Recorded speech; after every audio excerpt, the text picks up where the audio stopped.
Welcome to the Grifball Community Podcast, covering all your Grifball needs. And now, your host for the Grifball Community Podcast, DJBlue PDX, Noplex, Net Pride 15, The Piggy, and Rage More Nerd. Welcome to the Grifball Community Podcast, where we talk about all things Grifball. My name is DJBlue PDX, and I am joined right now by my co-hosts, The Piggies, Rage More Nerd, Noplex, and Net Pride. The podcast producer, our senior production editor, Oogloff11. Welcome, Oogie. Hello. First thing on the agenda here. Hi, everyone. How are you? Hello. A lot better. Doing good, bro. Hello. Sweet. So first thing on the agenda, let's talk about the pro ship and Nets. In fact, I'm going to let the pros talk about this. Piggies, take it away. Okay, so my first question is, when was the ship played? Because it's been a while now. I mean, we sort of delayed the podcast a little bit, had some things we had to work out, so it's been a bit. How long has it been since the ship? I think we played that last Thursday, so that would be the 8th, right? Okay. Yeah, So about a week. 6 days. Oh, Yeah. okay. All right, so it's not that bad. It was a little bit longer. My first question, I guess, will be, how'd you feel going into the game? Were you confident? Were you a little nervous? I mean, because you're a veteran. I mean, you've been around for a while. This is your Right. first ship, so how'd you feel? Pretty much like the whole coming into the season, I had told, it was first came up with Taga asking me, like, hey, do you want to take Silent? And I was just like, you know what, dude? Like, if it's fine, you could take him. I'll play AGLA if someone asks me, someone worthy asks me. If not, I'll just sit out because like Halo 5 is really not my thing. I'm not doing too hot in custom, so like I'll just wait it out if anything. And he was like, all right, cool. And pretty much like last minute, it was just Rain who hit me up, and like I told him, like, dude, like I'm not even like close to where I was in Halo 4. It's gonna take me a while. Like, you sure you want to team up with me right now? And he's like, yeah, you know, let's do it. I've never teamed up with you. And I was like, cool. So the whole season for me, at least, was a learning process, you know, just getting back into everything. Because last season, Uplifted, those were a good group of guys. They're very fun, but like that wasn't a serious team at all. And it wasn't until like the second to last game I think we had against Impulse, the first one we dropped against them. This was like the final night, but then the second game we came back pretty strong and we like 5-3 them, I think. And it was something about that game that just kind of clicked for me. And it was just good timing because obviously that was like the week before playoffs. So coming into playoffs, I felt good, at least about myself. I knew Rain was going to, you know, do it big too. Really the two question marks for me were definitely Adore and Oogie because I know they have limited experience, but they just played their asses off, to be honest. So it was a team effort. How'd you, me and you, so we've talked a little bit about your guys' bidding. Yeah. And this was the team that you wanted pretty much, right? I mean, with the exception of Puppies, like I told Rain, like, you get your pick, I get my pick, who would be Oogloff. And then we decided, all right, let's just try to drop a bunch of credits on Puppies, see if we can land him. That did not happen, so we really didn't have a backup plan. I mean, I know he wanted Adore, either through draft or just a 10 credit. And that's what happened. We lost out in the Puppy sweepstakes, and that was it. He picked up Adore. And I told him, as far as draft picks go, I do not know any of these Halo 5 kids, so you are just free to pick whoever. And he was just like, yeah, you know, I know this kid. He's the greatest. And I was like, all right, go for it. Wait, I thought Adorable Eyes was your pick. Wow. That took me a full second. I was like, wait, is he getting serious? You never know with Rage, man. You just never know. So, wow, yeah. I mean, honestly, like, I'll be honest. Like, okay, so we matched up really well against you guys. My team is Hybrid Theory. Yeah. It was me, Gingy, Easy, Silva Sauce. We matched up really well against you guys. And I think because of that, I had a lack of confidence in you guys. Obviously, you proved me wrong, which I don't think I've done this yet, but congratulations on your ship. That's really exciting. Do you guys, because you guys beat like passy teams, like one-hit wonders, you guys beat them 3-0 in that series or no? No. I believe they won a game because they subbed in the greatest Ammy player I've ever seen. I won't count. We also one of the Count that. games we didn't have a Sab. That doesn't count. We only All right, played so I won't twice. count your win then. What? I won't count your win. Wow. With fucking You just Lord Ray. compared Screw Venom that. to Sab. Shots fired. All right. Jeez. All right, Lord Ray. Take it easy. I mean, wow. he couldn't even win Emmy. I mean, Oh, B-nag. Oh, sorry, no, Neither Lex. could Shadow. neither could I. There you go. So Or Boss. Speaking of which, shout out to Adorable Eyes, BCN, Rain, and Ugalop. You guys all have more championships than Boss Tycoon has playoff wins in the bid league. oh, busted. Wow. Almighty burn. I have a couple questions for Nets as well, rolling into this. So far, I mean, this season, Nets, was definitely a different one because of some of the struggles that happened with regards to the game type that's been part of the discussion going on in the hub community for a while now. How much did the change in game types from Halo 4 to Halo 5 affect the outcome of this season's championships, in your opinion? I mean, for me, the biggest adjustment was just kind of accepting the fact that I wasn't going to get as many mutuals as I used to. Like, I had like 1,000, more than 1,000 for Halo 4. They counted as kills from the grave. And Halo 5, like, I caught it on right away. Like, I'm not going to be able to get away with the with the BS I was able to before. So, yeah, I mean, like I said before, it was just a learning process for me, at least. Just kind of, the same thing, just learning how to stay alive on defense, try to get some kills together on offense. So what happened early on when the season was starting, where we kind of just slightly changed the game type, this was like in preseason. I know this happened to a few teams where we were practicing on a previous AGLA game type, and then the admins announced, these are the new settings. So that kind of pretty much erased what we had practiced like the 2 weeks beforehand. So that was just a minor adjustment, but that affected everyone. So it wasn't like an upper hand kind of thing. Do you feel that the change in how in ball mechanics and the lack of ability for us to actually use the hammer to launch people has altered positively or negatively the maneuverability of tactics in a game? It takes away that dimension, that extra intangible, if you will. It's Halo 5, the next dimension. It definitely feels more tank heavy, Halo 5, at least for me. Playmaking wise, yeah, there's no more launches. You can do your little hammer jumps, but it doesn't mean much because you don't go very far. The ball's also much heavier, which is good in a sense because it doesn't get deflected randomly anymore. But it's also not great for playmaking because you obviously can't throw for longer. The animation definitely takes longer as well. So at least for me, Halo 5 definitely seems a little bit more tank heavy than Halo 4. So I have a question. Did you guys talk about Next Dimension before you played the ship? Like, where you kind of like, okay, here's their weaknesses, here's their strengths, here's how we're gonna counter. Yeah, Rain and I, we pretty much had film sessions for Impulse and Next Dimension. I still might be on my profile too. Like, we went through a bunch of our scrims and games and whatnot, and I was just clipping highlights of, signature plays that Tariq would do, signature plays that Galvin would do, and I just, this was legit, man. Like, we were definitely, practicing for what was. Y'all were in it for the win, man. Yeah, I mean, respect since you got it. The effort Yeah. obviously paid off. So, were you? How do I put this without being mean? No, go for it. Just go for it. So Killers is running. He's very aggressive.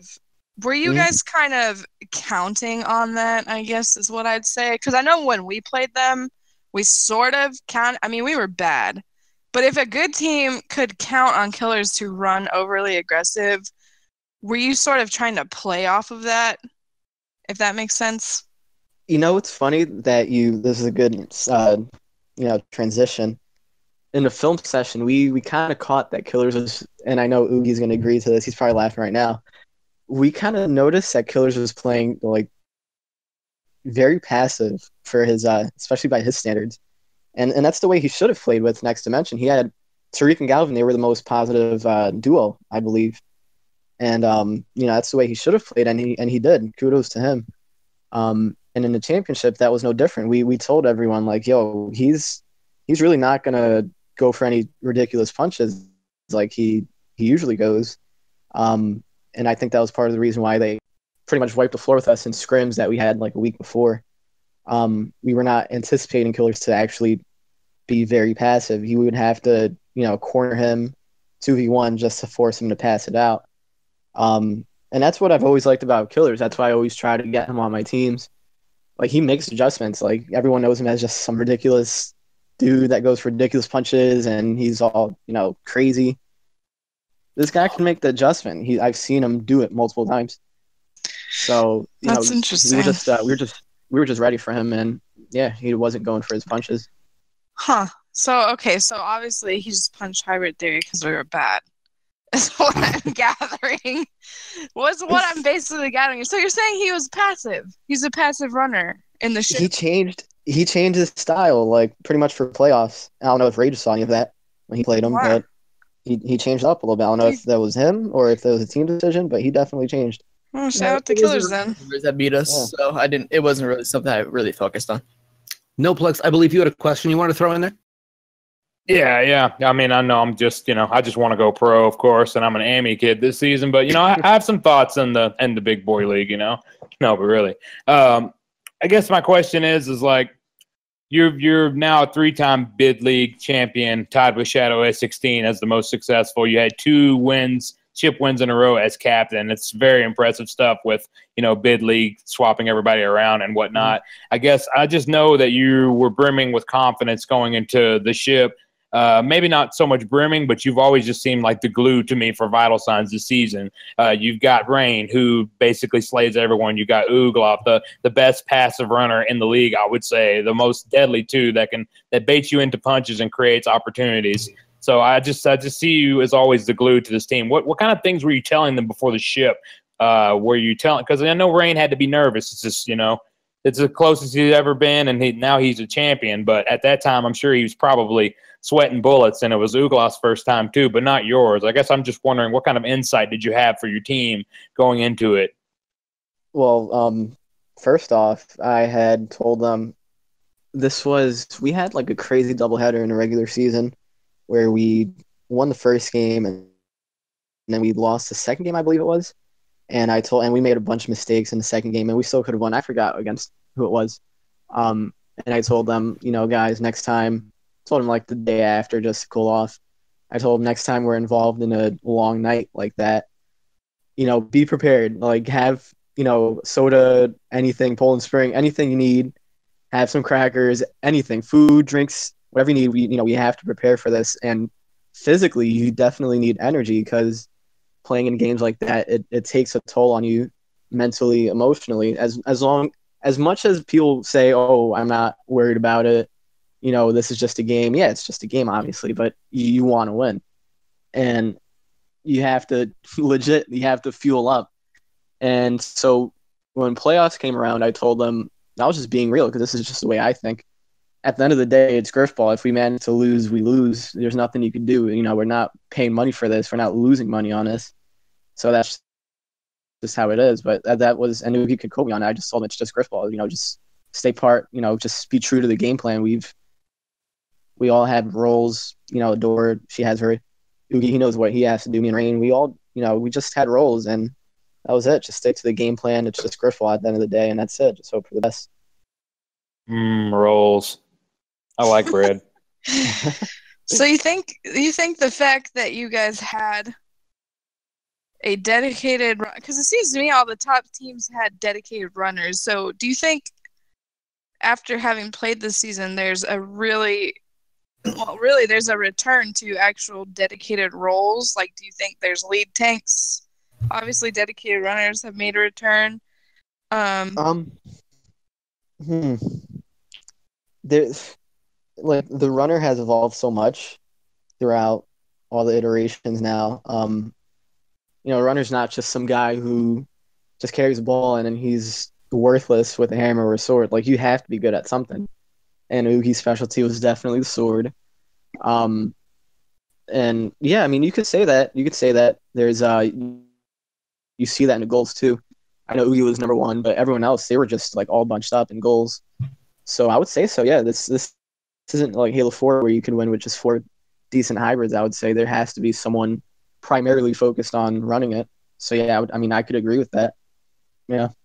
So you think the fact that Oogie was your runner really sort of, I guess Oogie being your runner and Rain being your tank and sort of filling those roles more effectively than anyone in the league is sort of the direct result of your ship. I mean, I know, like you said, you and Adorabilize had roles, but it seemed like Rain and Ugov had clear, defined roles, and then you and her kind of just filled in the gaps. Filled it, right? Exactly.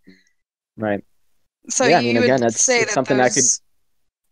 Yeah, for sure. That's something I could get behind.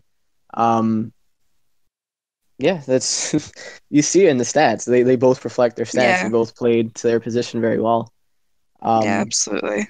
Yeah, I'm not going to disagree with that. I think it just makes sense why Hybrid Theory didn't make playoffs, because Gingy was their runner. Listen, man. Runners matter again. They do. I agree with that. Easy didn't want to pick up the bomb, but that's okay. I think at the end of the day, I don't feel like there was any team in playoffs that shouldn't have been there. I don't feel like there was any team in the ship that shouldn't have been there. I don't feel like Valentine's had an easy, they had to work for it. I mean, honestly, this was probably the most balanced season that we've ever seen in the bid league. So, a pretty big deal for Valentine's to win that. It's interesting that in the most competitive season, in my opinion, Rain wins his first ship. I think that's really interesting. It's funny because when he approached me, and this was like in February, probably March. I'm not too sure, but I asked him, like, you sure you want to partner up with me? Like, I'm not even 50% of what I used to be, and he's just like, yeah, let's do it. And I was just like, you don't want to pick up a door, someone that you're more comfortable with, someone that you're more familiar with. And he's just like, and I kid you not, he's probably going to kill me for this, but he's just like, no. If she manages to drop to Ammy, oh, well. And I was just like, oh, okay, this guy's for real now. He actually wants to win. So whether he said that to get me on board or not, I don't care. I told him, like, Adores, she kills it in customs. So, I'm down if you want to pick her up. Just like, yeah, we'll see what happens, but I want you to be my co-captain. I was like, all right, let's do it. What was the real reason for you being like, are you sure? Was it that you weren't confident in yourself, or is this like, man, this guy's never gonna win? Wow. I mean, I played GGL with him. Definitely. I played GGL with him for like the past year now, and I know what he's about. I know that similar to Uglov, Halo 5 is definitely his. Yeah, it's definitely his game. So, when he asked me, I was like, let's do it. It wasn't so much. Yeah, I mean, I had some doubt in my mind, but once he said, let's do it. I'm Adore. If she could hop on a team, cool. If not, that's cool too. I was like, all right, this guy means business. So I'm completely down for this. He's not going to waste the season like Melvin did, but Melvin's my boy. He's cool, and he won't listen to this anyway. So I'll send it to him. Rip Melvin. Cool, dude. I think you're right though. Like I was saying, I can't remember who I was saying this to. Like, Rain in Halo 4 was good, but Rain in Halo 5 is just so much better. He's so much better. I don't know why that is exactly. Like, I don't know what about Halo 5 makes him so much better, but his game has stepped up tremendously, which, I mean, it's not like he was bad in Halo 4. He still slayed. Right. It's just, I don't know. I feel like he's more aware. I feel like he's more of a playmaker now instead of just a tank. So, And I mean the same thing about Uglov. Like Uglov's running in Halo 5, as much crap as I give him about the game type, is a lot better than it was in Halo 4. Like both of them have just stepped up and obviously did enough to make a ship. So here's a question for you. I know that you wanted to go for puppies. Do you think that you guys would have ship tamed if you had puppies instead of Uglov? Well, a little bit of a hot seat question. The original plan, I told Rain, like, I need a runner to be any good, and I have the screenshots to prove it too. And he actually suggested a whole bunch of runners. He was just like, oh, let's go with Venom. I was like, oh, I'm not too familiar with him. D-Cleek, and I was like, oh, D-Cleek's, he's great, but he might be outside of our budget, and that's we learned that in like the first minute. And I was like, dude, like, trust me, like, Oogie, he's a monster. You just can't kill him in customs. And it took some convincing to do, but that's who he went with. So again, the plan was to get Oogie and puppies. I don't think we would have had to agreed to just get one of the two. But if that were the case, I mean, I don't know who would have filled in for Oogie's shoes like anyone else could have. Maybe Pinhead, but obviously he was, outside of budget as well. Okay. That was a good answer. I'm satisfied. Coming up next, we're going to talk about the outcome of the AGLA season for the Ammy division so far.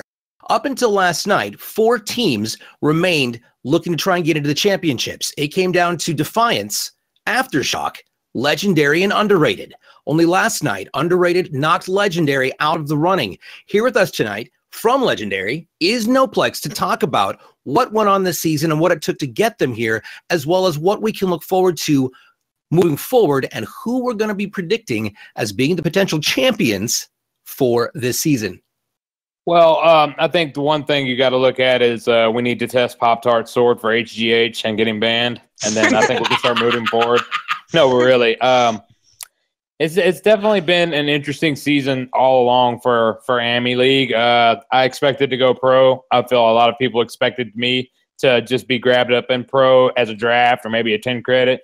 It didn't happen, so I've been really making the most of it and just having a good time. It's been very, very competitive though. We just like DJ said, we just dropped in the semifinals last night to Underrated of a very, very strong team, and I feel they're going to win the championship. No disrespect to anyone on the other side of the bracket, but they're just a team that you have to play so well against and not make any mistakes. Not only do you have to stick with your game plan and basically bring your A game, but you just cannot make any mistakes. You can't make bad mistakes, or they'll jump all over it and make you pay for them.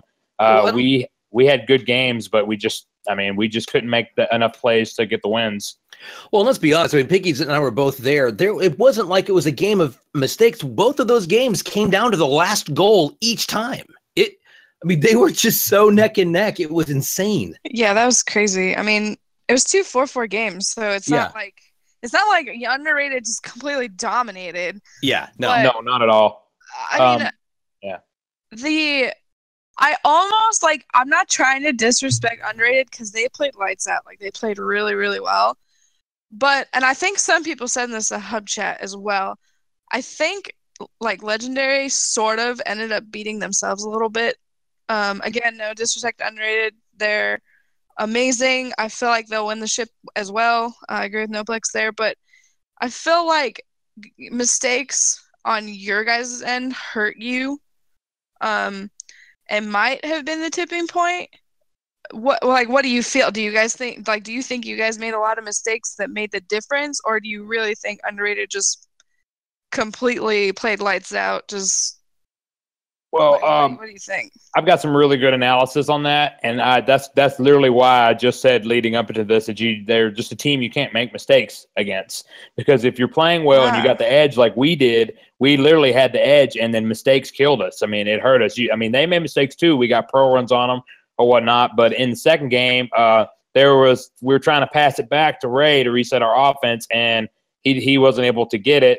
It just didn't work out, and then they ended up getting a goal out of it. It's just little things like that. You can't afford mistakes like that. And the thing that I noticed about them last night is that what they really play a slow play style. So you feel like as a team, wait, we need to do this too. We need to slow it down. And that's what that first round was. That first round was a marathon of game one. Yeah, it was. It's like we're trying to slow it down, but that's how you lose to underrated. That's exactly what they want you to do, is slow down and play their game, because they grind it out. They go all the way down the wall, and then they get set up in the spawn, and then they fan out and rush in and get a goal. So the where we took advantage is we just had to have that really, really fast striking play, really aggressive, getting 2 or 3 goals within minutes. You have to strike, and you have to keep hitting them, like in boxing. Can't let them recover. That's the way you beat underrated. But like I said, we just couldn't make enough plays to bring it home last night. But I have nothing to feel down about my team. I'm really proud of the new guys that I had on my team. So I don't really have my head hang down, I guess.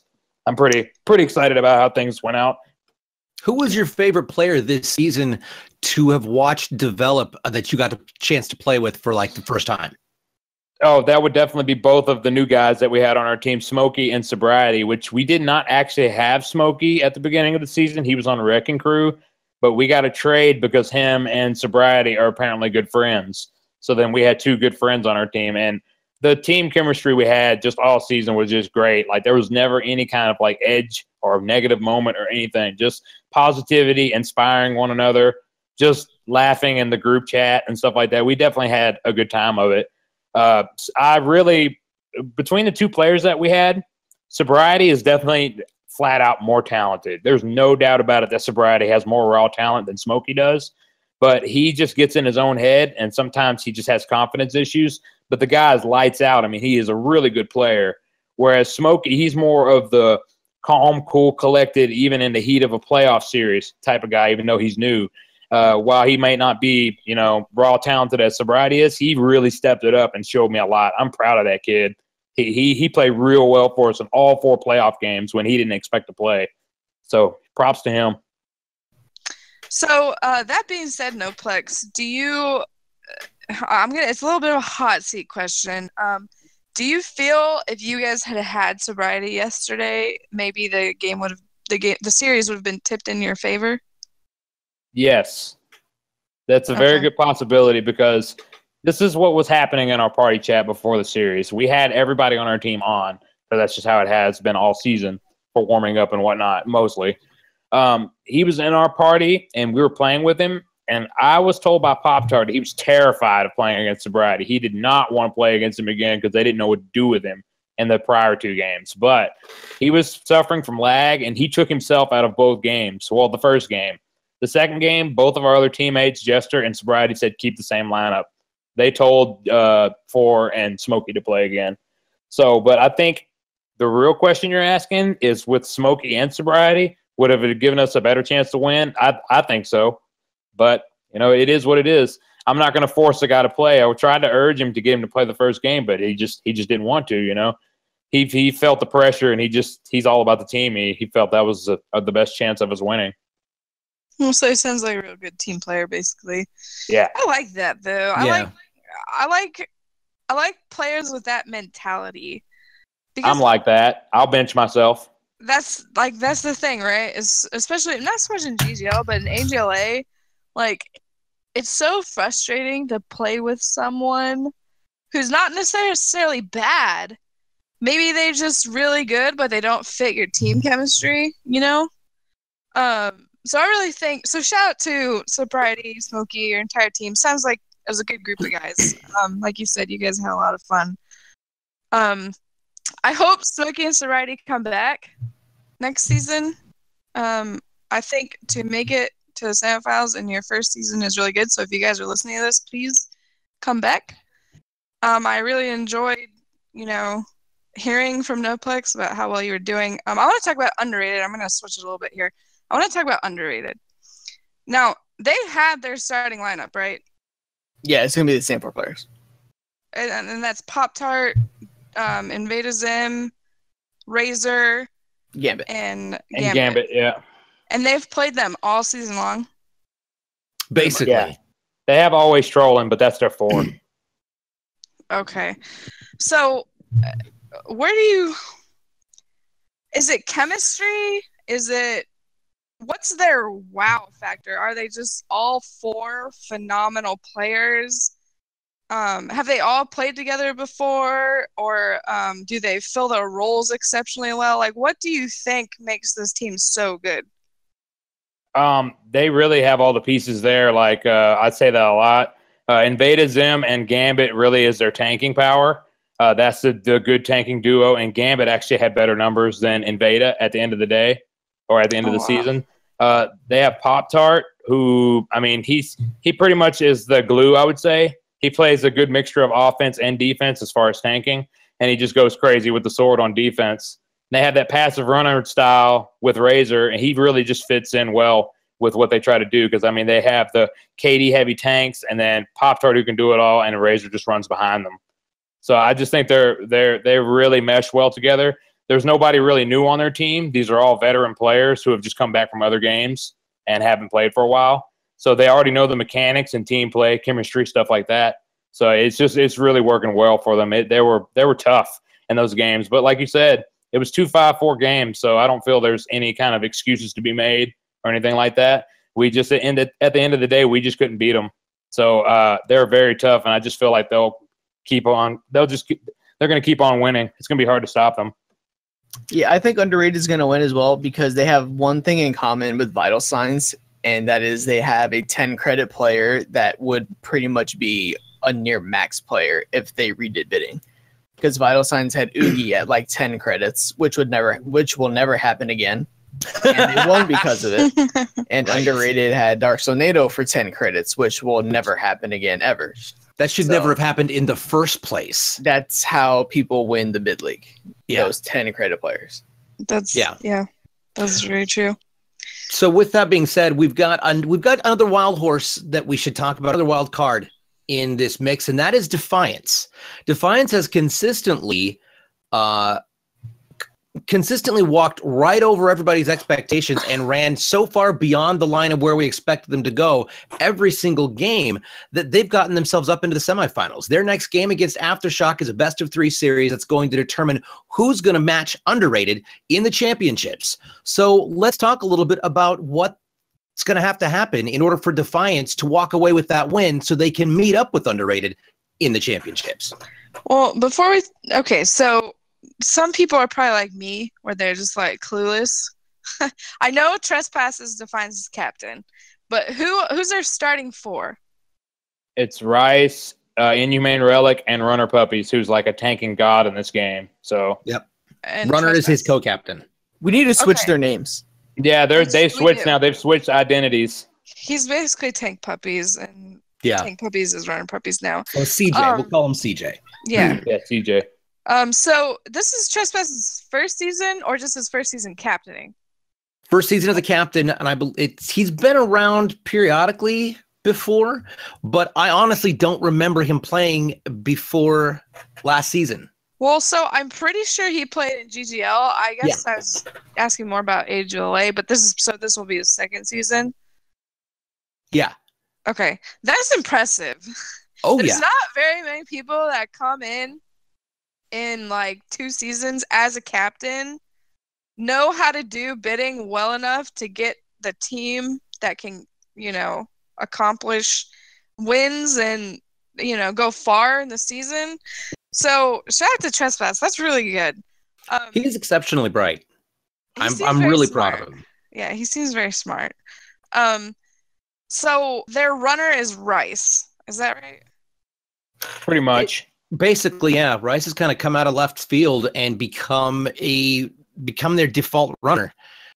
Despite the fact that I thought forever before the season started he was going to be a tank. He's a pure playmaker. He's been making plays all season for their team, whether it be running the ball or getting just nasty lunges on the plate, pass plays. He's just been that aggressive thorn in the side type of staunch defender that you just can't get rid of. Yeah, I played him in customs a little bit. I played with him and against him, and he's definitely a really strong playmaker. He's also got a strong mouth. Somebody took his rice. Yeah, we had some interesting conversations one time, but no hard feelings. Grifballs, people get intense a little bit. It happens. But I guess where I'm trying to go with this is how well do they do the things that they do as well as Underrated does the things that Underrated does? Well, do we feel that they're going to beat Aftershock? Well, I do. Wow. Yeah, yeah. I'm not trying to be mean or anything, because Aftershock's a good team. I mean, I'm not, trying to blow them off or anything, but I think Defiance has all of it. I don't think Aftershock does. Defiance they're very well-rounded. Now, I don't have a lot of experience with Aftershock. Noplex would probably be, DJ and Noplex would probably be better to talk about Aftershock, but I don't feel that Aftershock's as well-rounded as Defiance. Would you guys agree with that? Well, I think we should definitely discuss that and have a quick chat about Aftershock. I mean, Aftershock's got some pretty powerful players, so long as they are all present when it's game time. But let's cover that. We've got Mungo Pungo, who has been kind of a breakout star since he showed up and kind of can do just about everything. We've got Miss Wolverine, who is basically become the Kirstie DeLacy of the U.S. leagues, and you absolutely wonderful person until you put a hammer in her hands, and then she just obliterates everything in front of her. You've got Hide Yo Kids, which is Hide Yo Kids. He's either on or off. He's either got a great connection that day or he doesn't have a great connection that day, and it's either brutal or he lags himself into oblivion. And not the team, the just state of being nothing. I mean, I can never beat him, period. I'm not that good. That's why we didn't make playoffs. But it's going to be interesting because add those things together, and I've seen Aftershock do some things in game when we've been casting them that have defied what I thought they were capable of. That being said, I agree with you. I don't think that I don't foresee them beating Defiance, but I do think that Defiance, it may go to a third game. Okay. Their team's completely different. It's not even the same team because they had a big overhaul trade from Eclipse where they got Wolverine and War Hero and Mungo, and they went to Aftershock, and then I think I think Eclipse ended up dying because of that trade. But yeah, they have who Aftershock? Yeah, now? It's War Hero. He played on Venom's team because Venom was the manager for Eclipse, right. So he got players he was familiar with: Mungo, War Hero, and then he also got Sko and Wolverine. And well, we don't really need to go into the Sko information.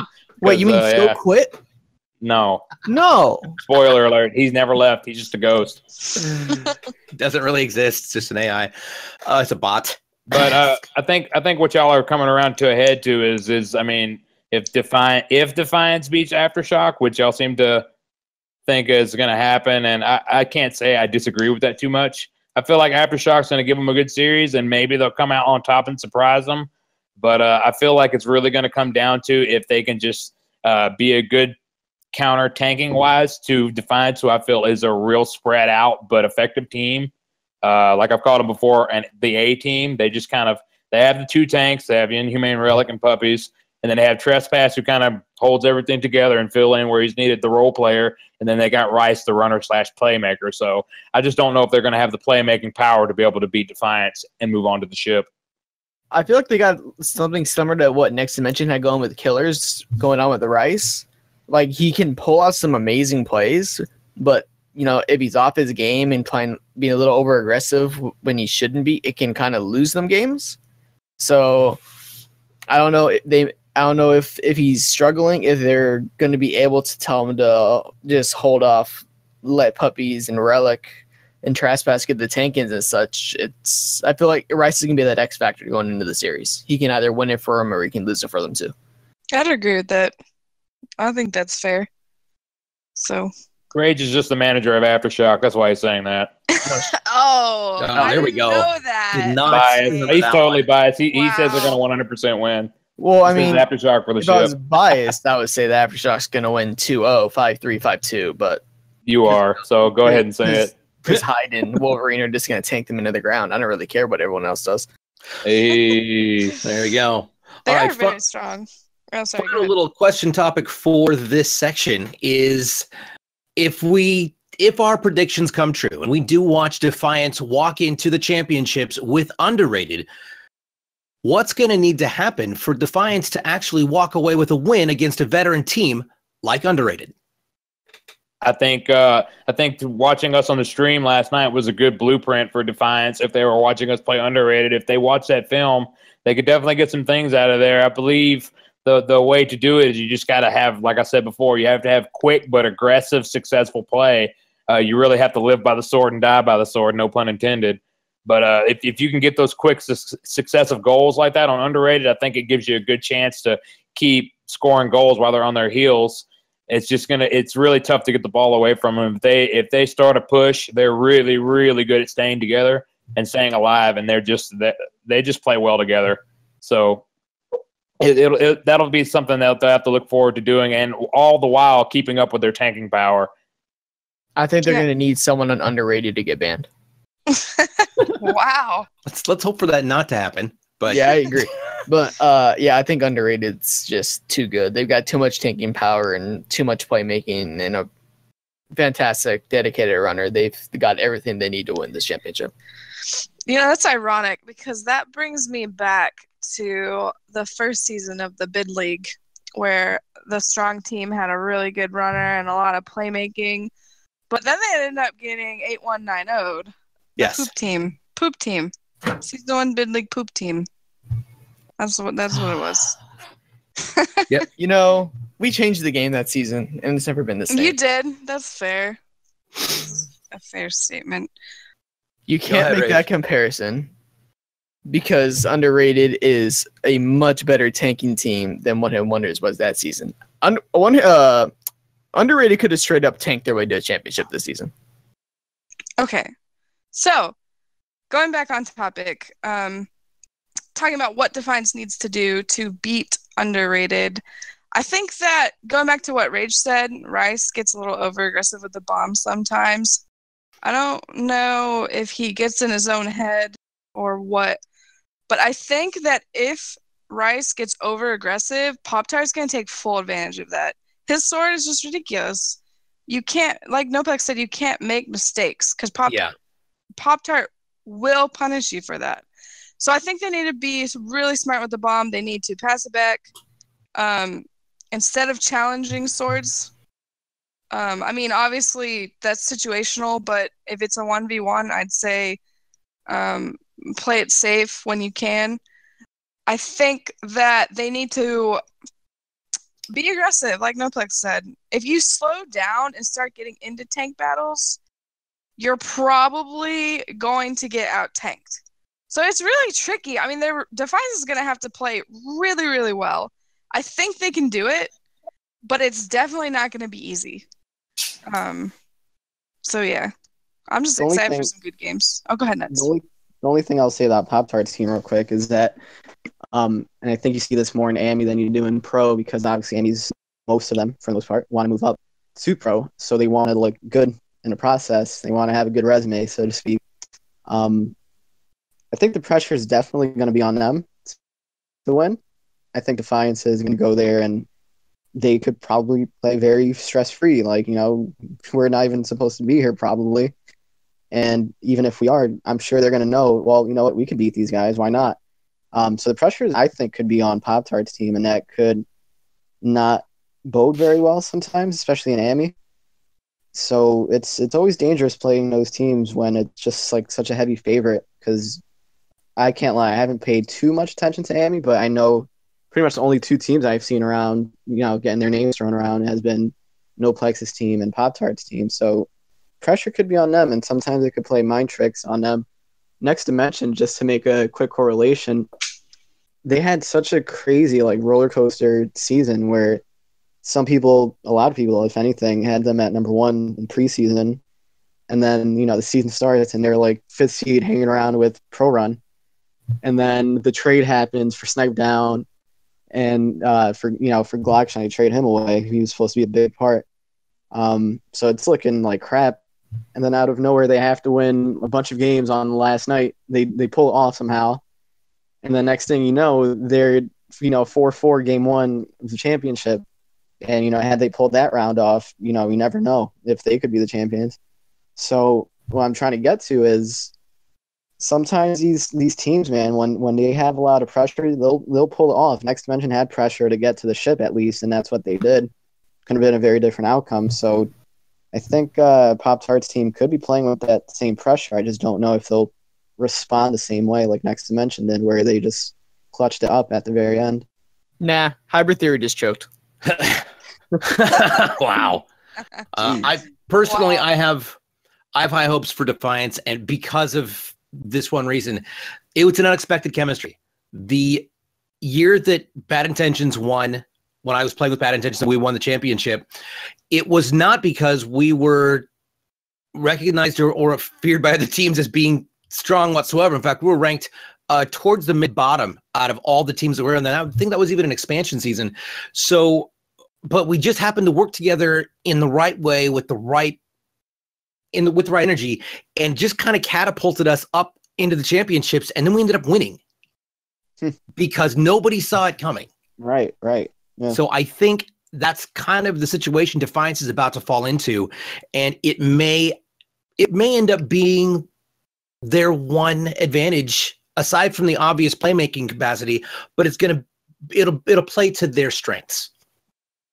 I would agree with that. My counterpoints to what Nett said about the pressure is, one, like he said, the two team names being tossed around were Legendary and Underrated, and Underrated just beat Legendary. So I think they're coming off momentum and they have a lot of confidence.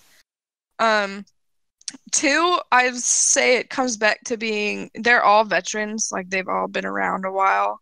So that pressure you feel when you're new to the leagues and you're in playoffs, I think is a little bit alleviated. I don't know.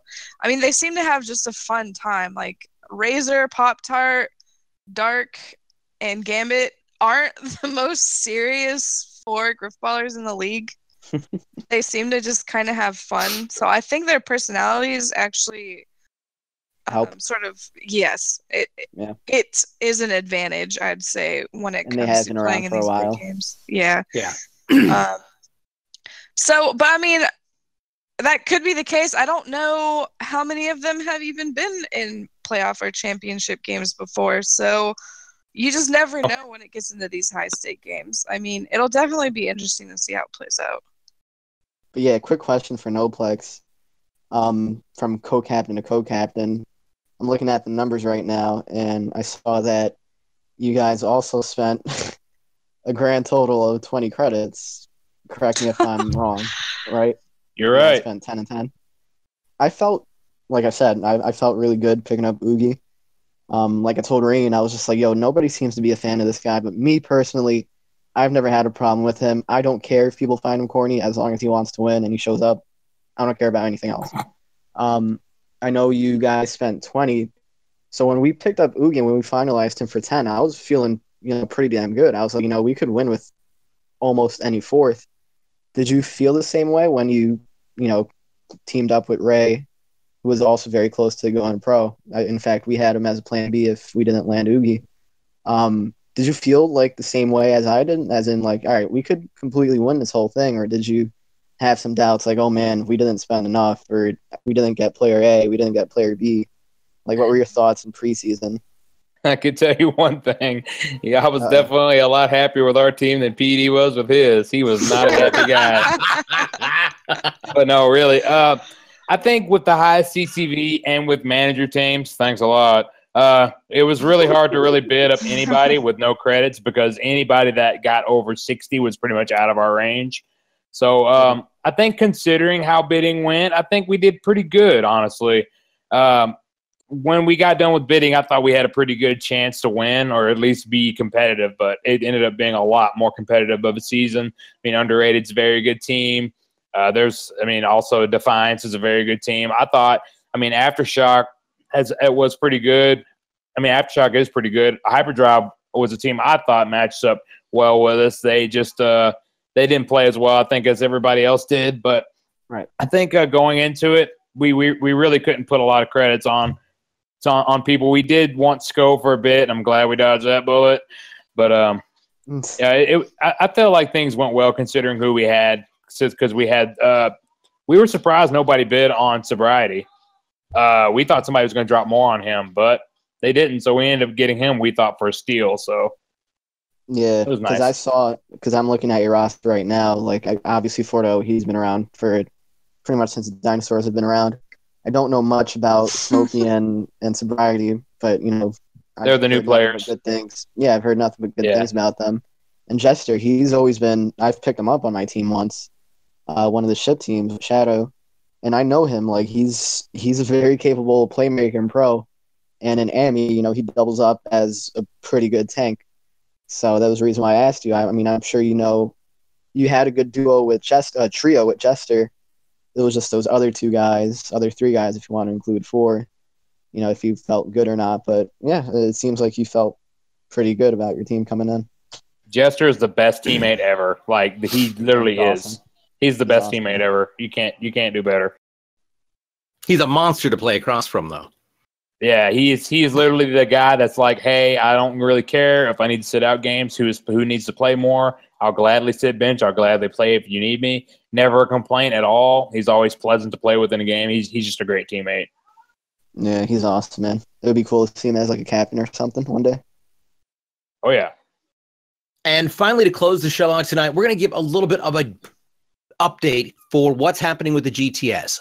At the conclusion of the AGLA Ammy Championships, the week following is going to be the induction and very first season for the GTS. The Grifball Trials Series has basically been drafted and created by everybody who's in this podcast right now, plus a bunch of others.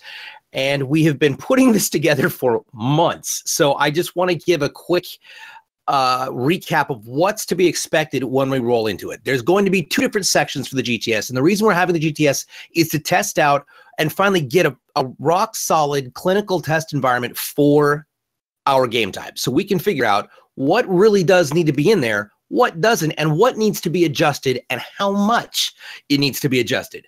So we are asking all players from AGLA and GGL to sign up and be involved in the GTS. Those signups will go up the same week that we have the AGLA Ammy Division Championships. So once those signups go up, we want everybody to get in there. If you'd like to stick with your current teams, I think that is one of the options. We are looking at keeping the same captain duos, which all that's going to be released here in the next week. We've got to finalize that here at our next meeting. But when we do this, testings are going to occur on Tuesdays, Wednesdays, and Thursdays. There's going to be several different game types that will be tested on each day. They're different each day. So once those happen, the point of the game is not for competitive purposes. The point of the game is for testing purposes. Try it out. Find somebody you're good across from and see how easy it is to kill them in one game type versus another, or how hard it is. Test the game type out, really push it to its limits, and then answer the questions in the surveys that night. Priest is taking care of the surveys as far as the implementation of that process. We'll have more information on how you're going to be able to get involved with that coming up here in the next 2 weeks, and we'll probably announce that in more detail during the next podcast. Once that happens, that leaves Mondays open for Noplex to get a little crazy and provide some fun activities for everybody. Yay. So much room. Yes, so many mixers and various different things that are happening. And then we have the weekends, and the weekends are going to actually be tournament style, where there's going to be competition, tournaments, fun stuff. It's going to be streamed. We are working on seeing if we can manage to even possibly get some prizes for those. And that's our way of saying thank you for doing everything that you're doing during that time that we're testing and going through the paces of, all right, this game type here, this is what you need to focus on, this is what you need to do, and getting all that taken care of. Once we compile all that data, that's going to be processed during GGL. The final 2 weeks is going to be a mini season. It's basically us testing new parameters for a league in a micro environment so that it's not a full season. It's just 2 weeks, but we're testing out a few different frameworks, so to speak. So it's going to be very tiny, going to be very limited, but it's going to be very procedural. So the upside of being involved in the GTS is the fact that if you are part of the testing, you get to be part of the 2-week mini-series. If you are part of the GTS as a whole, you will get to vote on what changes we are going to submit for altering the game type as we move forward with the leagues. That decision will be coming down once we get a chance to process all the data and put it all together during the GGL season, and we'll keep you all updated on that. For more about that, stay tuned. We're going to be having more updates released on the front page of the Hub here on the podcast, and you could, of course, hit us up here in the GTS with questions if we have them to be able to be answered. So that's going to bring us to the end of this week's community podcast here for GrifballHub. We've covered the pro, we talked with Nets, we covered Ammy and the predictions coming up for the Ammy semifinals and the championships with Noplex. I'd like to give a huge shout out and thank you to everybody who is here. Rage Marnerd, the Piggies, Ugloff, Noplex, Nets Pride. Thank you all for helping us out. If you'd like to know more about what we do, how we do it now, you can get involved in the longest running competitive Halo League in the world. Head on over to GrifballHub.com. Thanks for listening. We'll see you next time right here on the Grifball Community Podcast. You've been listening to the Grifball Community Podcast. For more information on how you can get involved, head on over to GrifballHub.com. You can also follow us on social media. That's Facebook, Instagram, and Twitter at GrifballHub. Tune in to our live streams Tuesday, Wednesday, and Thursday nights from 6 to 8 p.m. Pacific. That's 9 to 11 Eastern, only on twitch.tv/GrifballHub. I could most certainly talk to you. Oh my God, he's the Terminator. Wow, that's... What did you do? What? Yeah. What are you talking about? Don't know that's a good sound. It's like you have your I'm fairly phone sure that's the and your opposite of a good computer on. sound.